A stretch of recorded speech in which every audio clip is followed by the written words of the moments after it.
Gold Rush exclusive. Monica Beets worries Paydirt is a bust as Tony moves ahead in the next gold rush for Discovery. We are into the 4th episode of the season as the Paydirt struggle is real, especially for Team Beets. In TV show's exclusive clip, we see Monica Beets suddenly stop working as she surveys her swath of land in the Klondike. The streaks of white soil tell her she may be barking up the wrong Paydirt tree. The narrator lays it out, as Monica has hit virgin ground, but the pay layer is only 10 feet wide, despite the smaller than expected pay streak. Tony's in too deep now, and can only wait for the material to be sluiced and wait to see if his gamble pays off. She calls her dad Tony Beets and lays out her concerns. He speeds on over and jumps right into the ditch where she has moved some dirt to assess the situation. After he tells her to proceed, her facial expressions indicate she is not convinced the effort is worth the payroll or the time put in. Last week, the oscillator broke on them, and the gearbox issues had set them back. They finally got it righted and were back in business. The core cast includes Parker Schnebel, Rick Ness, and Tony Beets. Fred Lewis is the new kid on the gold mining block. He served with Parker on Gold Rush. Parker's trails the last 3 seasons. Last episode, we met Marine Johnny Stans, part of Fred's crew, who was hurt so bad that the doctors rated his chance of walking or talking again at 0. As Fred talked him through his work, an unforeseen calamity happened right as cameras were rolling. Stans fell during the filming of his segment.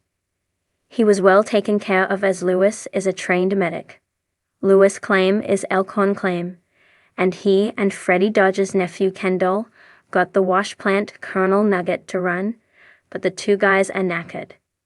He had to call in some Greenhorn veteran reinforcements to buy into the dream.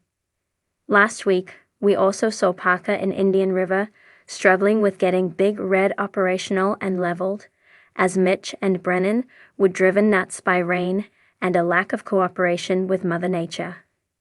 They eventually got the sluice run in place, while Mitch tried to secure a water supply. A lack of pipeline was the next thorn in their side. The guys told Parker the bad news, and he left it to Mitch to sort. He is quite clever and makes a dam to flood the pond for the pipe to access. It worked. At the end of the Big Red gold tally, they cleared nearly 115.8 ounces. And at Duncan Creek in Keno, Rick Ness also warred with time schedule deficits and has just 2 crew members. It's been a nightmare for him, and he didn't even have a mechanic on board yet. He struggled with his hydraulic hose equipment, and if he doesn't make a profit this time out, he is done. He had to mea culpa and swallow his pride and call up mechanic Carl, who fell out with him last season. Tune in to see if Monica's instincts are right or a happy surprise awaits the Beets crew in this risky ground. Gold Rush airs Fridays at 9 p.m. on Discovery. Gold Rush exclusive. Monica Beets worries Paydirt is a bust as Tony moves ahead by. Your name in the high-stakes world of gold mining, where every day presents new challenges and risks.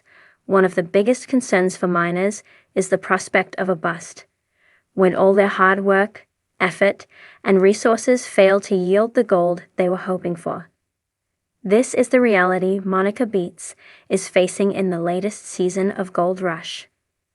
As her operation pushes forward, she finds herself questioning the potential of her Paydirt. With Tony Beets, her father and a mining legend in his own right, moving full steam ahead with his own crew and operations, Monica is left wondering, is her season destined to end in disappointment, or can she turn things around in time? In this exclusive behind-the-scenes look, we dive into Monica's struggle with the increasingly uncertain Paydirt she's working, her concerns about the direction of her operation, and the growing tension between father and daughter as Tony continues to march ahead with his operation in the pursuit of gold. The weight of expectations Monica Beets has been in the mining game for years. Under the guidance of her father, Tony Beets, she has gained invaluable knowledge about the world of gold mining, learning the ropes from one of the toughest and most successful miners in the business. But this year, things feel different.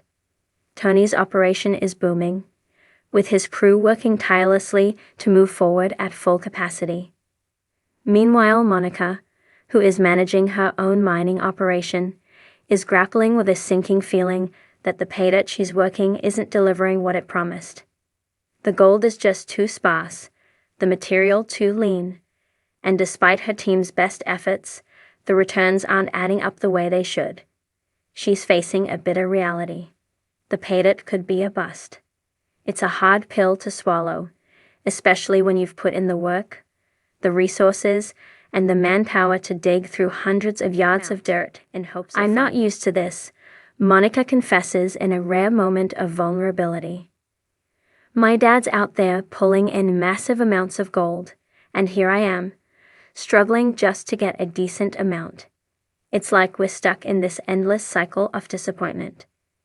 The frustration is palpable.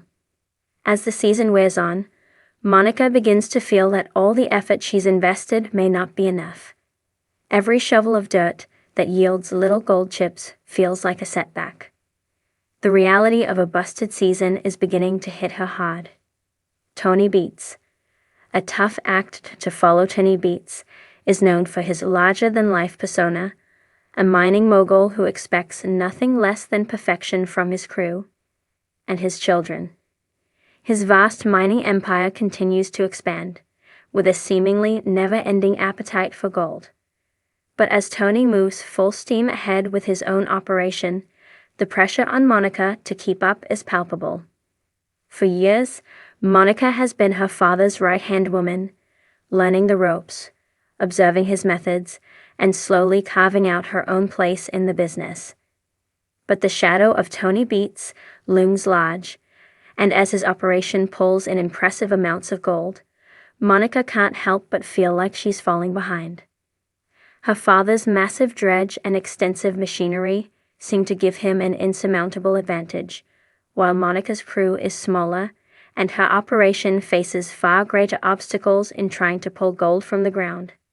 At one point, while discussing the mining season, Monica admits, "I know he's been at this longer, but it's frustrating to feel like I'm always chasing after him. Sometimes it feels like no matter how hard I try, I'm not getting the same results." As the two mining operations diverge, the competition between father and daughter heats up. Tony, ever the taskmaster, expects results, and Monica feels she's running out of time to deliver. "I can't help but compare myself to him," she continues. "He's out there, moving his machinery, pulling in paydirt and gold like it's nothing. Meanwhile, here I am, stuck in the mud, trying to get something from this ground that doesn't seem to want to give up its treasure." With Tony's mining operation moving ahead at a relentless pace, Monica worries she's losing valuable time. Her impatience grows as the reality sets in that her operation may never catch up to his. The struggles of the Paydirt Monica's operation is at a crossroads. With a smaller team, less equipment, and a Paydirt that seems to be constantly underperforming, she's running out of options. Every passing day feels like it brings them closer to a dead end. Her crew has dug through tons of dirt, but the gold hasn't materialized in the quantities needed to make the season profitable. As the days slip by, the team's morale begins to dwindle. "We've been mining for weeks, and it's just not adding up," Monica admits, frustration in her voice. "The paydirt just isn't yielding the way we thought it would. I've had geologists come in, check the claims, and they said this was a good spot. But now, I'm starting to wonder if I've made a mistake." Her uncertainty grows with each load of dirt that's processed. The gold is just too scattered and doesn't justify the amount of work her crew has put in. Monica feels a heavy weight on her shoulders, the pressure of living up to her father's legacy, and the responsibility of keeping her crew motivated, even when the results don't seem to come. She even finds herself questioning the quality of the paydirt. It's supposed to be rich, but it's barely producing any gold. I'm starting to think maybe we're in the wrong place.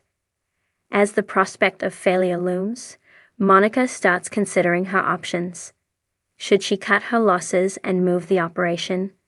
Or should she double down and keep pushing forward in hopes of hitting a vein of gold that could turn everything around? Either way, time is running out. The growing tension as Monica continues to struggle with the paydirt, the gap between her and Tony only widens. Her father, who has always been known for his boldness and hard-headedness, is moving ahead full speed with his operation. The contrast between their situations is becoming more and more apparent. Tony's crew is advancing at a rapid pace, his machinery working efficiently to extract massive amounts of gold. Meanwhile, Monica's team is bogged down by constant setbacks, broken equipment, underwhelming paydirt, and mounting pressure to perform. The tension between father and daughter begins to rise. Monica, who has always sought her father's approval, feels like she's falling short of his high standards.